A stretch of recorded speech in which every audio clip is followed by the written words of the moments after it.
వారు ఒక విచిత్రం చేశారు.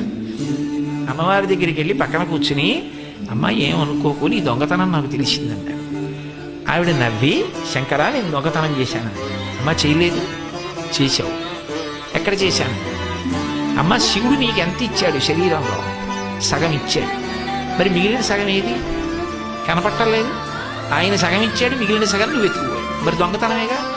ఏమిటి దాని అర్థం?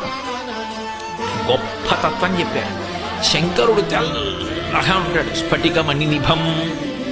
సగం శరీరం పుచ్చుకో అన్నాడు పార్వతీదేవి. ఆవిడ సగం వచ్చింది. ఆవిడ ఎర్రటి తల్లి సగానికి వచ్చి సగం శరీరం తీసుకుంది. ఇంత ఎర్రటి తల్లి సగానికి వస్తే పక్క తెలుపు మీద ఎర్ర కాంతి కొట్టేస్తుందా? కొట్టేదా? కొట్టేసింది.